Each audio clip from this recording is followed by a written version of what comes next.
Dear students, in the previous class, we learned about how company officials become nawabs. Company के officials किस तरह से nawabs बने थे उसके बारे में पढ़े थे। And also learn about how company rule expands. Company के शासन किस तरह से आगे बढ़ रहा था उसके बारे में भी पढ़े थे। तो students, now let us know about Tipu Sultan the tiger of Mysore. अभी हम टीपू सुल्तान के बारे में पढ़ेंगे, जिनको कि मैसूर का टाइगर बोला जाता है। The company resorted to direct military confrontation when it saw a threat to its political or economic interests. This can be illustrated with the case of southern Indian state of Mysore. Students, जब भी company को लगता था कि उनके लिए कोई political या इकोनॉमिक इंटरेस्ट पे खतरा है, तो कंपनी मिलिट्री के सहारे मतलब सेना के सहारे उस खतरे को सामना करता था। आप इस केस को अच्छे से समझ सकते हो उसी टाइम के इंडिया का साउथ में स्थित मैसूर स्टेट के बारे में पढ़ के। तो स्टूडेंट्स, चलो मैसूर स्टेट के बारे में अच्छे से समझते हैं। Students, you can also see the figure 0.8 Tipu Sultan. आप इस फिगर में टीपू सुल्तान को देख सकते हो, जिनको कि मैसूर का टाइगर बोला जाता है।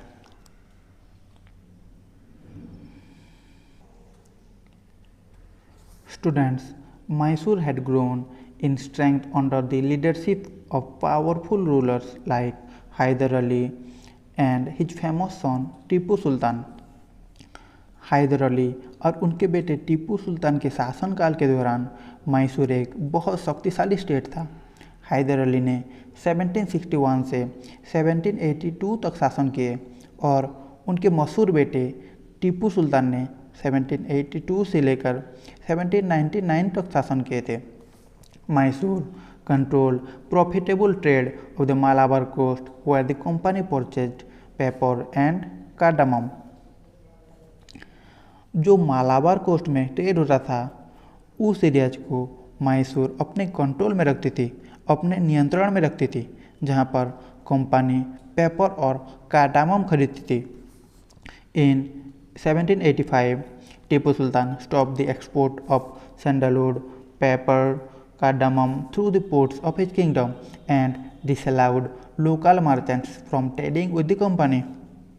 1785 में टीपू सुल्तान ने उनके राज्य के पोर्ट से सैंडलवुड, पेपर और कार्डामम का एक्सपोर्ट करना बंद कर दिया। एक्सपोर्ट मतलब इन चीज़ों को बाहर ले जाना बंद कर दिया और उसी एरिया की लोकल व्यापारियों को भी मना कर दिया कि वो कंपनी के साथ अब व्यापार नहीं करेंगे, कंपनी के साथ ट्रेड नहीं करेंगे। He also established A close relationship with the French in India and modernise his army with their help. जो फ्रेंच थे उसी टाइम इंडिया में, टीपू सुल्तान ने उनके साथ अच्छे संबंध बनाए, अच्छे रिलेशनशिप बनाए और उनके मदद से आर्मी को बेटर किए, सेना को मजबूत बनाए।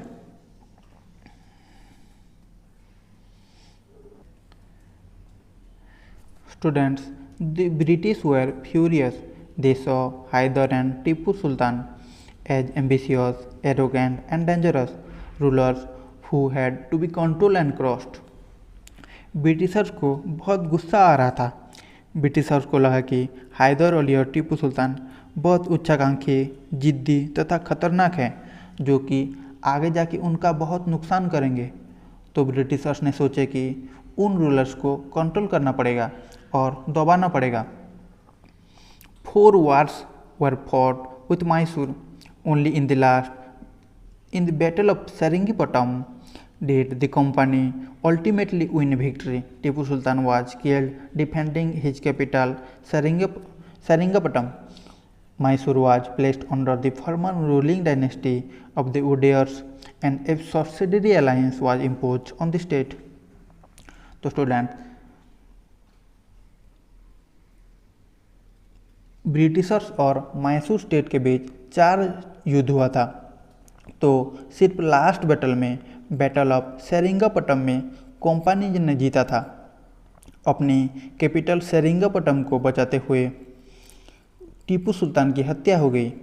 मैसूर स्टेट को, जो आगे एक रूलिंग डायनेस्टी थी ओडियर्स की, उनके अंदर डाल दिया गया और मैसूर स्टेट में सब्सिडरी अलायंस को लागू कर दिया गया।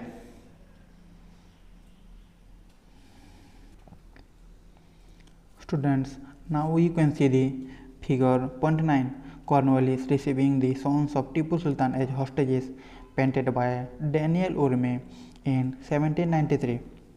Students, इस फिगर में कॉर्नवालिस टीपू सुल्तान के बेटों को हॉस्टेजेस के रूप में रिसीव कर रहे हैं। हॉस्टेजेस मतलब बंधक के तौर पर रिसीव कर रहे हैं। इस पेंटिंग को 1793 में डेनियल ओरमे ने पेंट किया था। तो स्टूडेंट्स, कंपनी की सेना कई बार हैदर अली और टीपू सुल्तान से परास्त हुए थे, लेकिन 1792 में मराठाज, हैदराबाद के निजाम और कंपनी ने सभी मिलकर टीपू सुल्तान के ऊपर आक्रमण किए थे। उस लड़ाई के बाद टीपू सुल्तान एक ट्रीटी या संधि साइन करके अपने 2 बेटों को हॉस्टेजेस के रूप में मतलब बंदी बनाकर ब्रिटिशर्स को देना पड़ा था।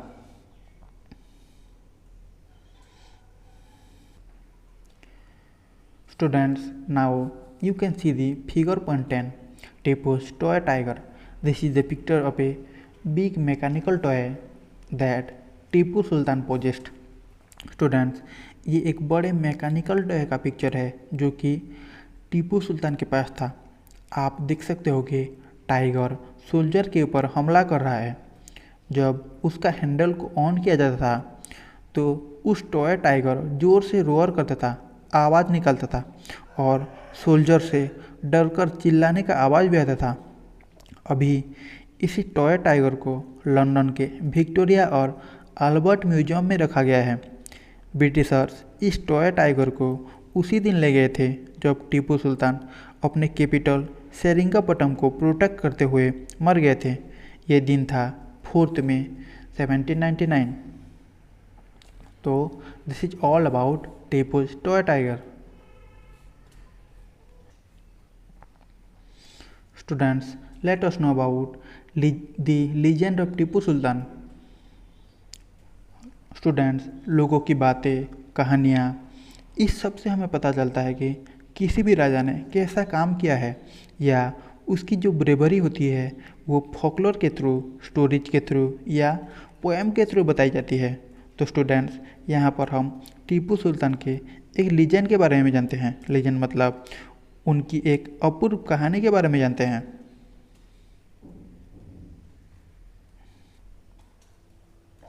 Students, it is said that once he went hunting in the forest with a French friend. There he came face to face with the tiger. Students, ऐसा बोला जाता है कि एक बार वो उनके एक फ्रेंच फ्रेंड के साथ जंगल पर शिकार करने के लिए गए थे। वहाँ पर उनके साथ एक टाइगर का आमना सामना हुआ था।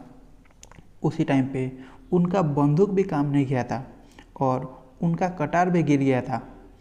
टीपू सुल्तान अस्त्रहीन होकर टाइगर के साथ लड़ाई करे और बाद में कटार के उठाया और उससे उस टाइगर को मार पाए थे। इसी लड़ाई के बाद टीपू सुल्तान को टाइगर ऑफ मैसूर से जाना गया। उनकी फ्लैग में भी टाइगर का इमेज बना लिया।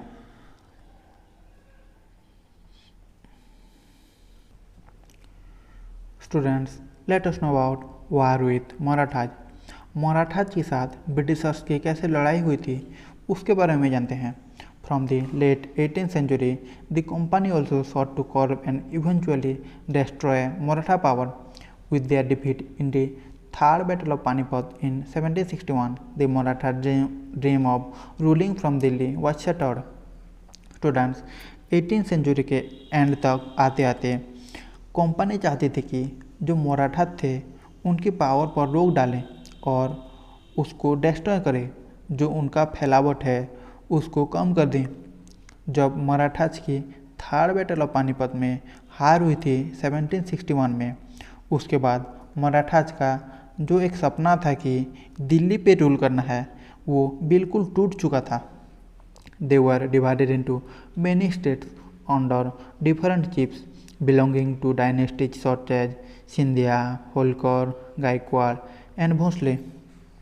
मराठाज बहुत ही अलग अलग स्टेट्स में डिवाइडेड थे, जो कि अलग अलग चीफ्स या सरदार के अंडर थे और अलग अलग डायनेस्टी से बिलोंग कर रहे थे, जैसे कि सिंधिया, होलकर, गायकवाड़ और Bhosle.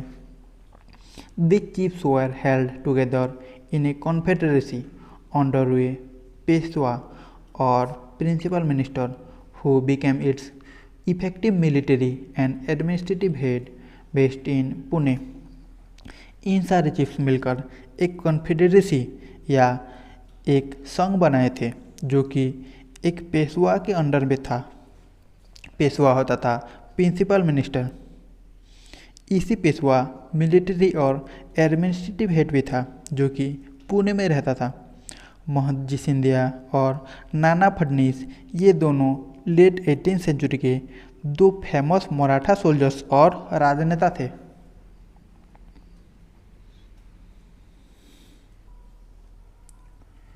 Students, the Marathas were subdued in a series of wars. In the first war that ended in 1782 with the Treaty of Salwai, there was no clear victor. Britishers ने मराठास के साथ कई सारे लड़ाइयाँ लड़ी थी।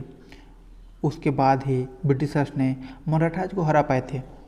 ब्रिटिशर्स और मराठास के बीच में पहली युद्ध 1782 में हुई थी, जो कि ट्रीटी ऑफ सालवाई में जाकर ख़त्म हुई थी। इस युद्ध से क्लियरली पता नहीं चला कि इस युद्ध में कौन जीता था।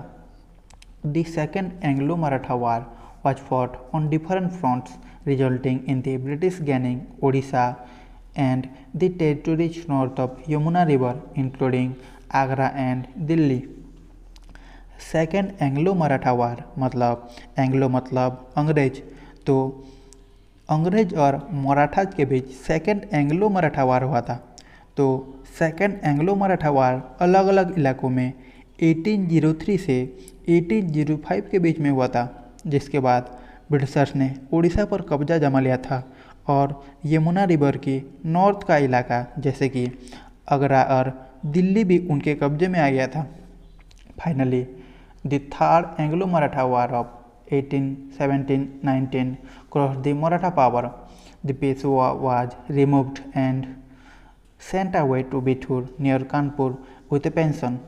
The company now had complete control over the territories south of the Vindhyas.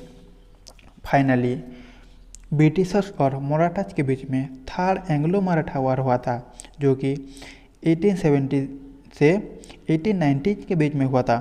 इसी वार ने मराठा पावर को बिल्कुल ख़त्म कर दिया था। जो पेशवा थे उनको हटा दिया गया था और उनको पेंशन देकर कानपुर के पास बिठूर को भेज दिया गया था। अब कंपनी के पास पूरी रूप से विंध्यज के साउथ वाला इलाकों पर कंट्रोल हो गया था। उन्होंने साउथ के इलाकों पर राज करना शुरू कर दिया।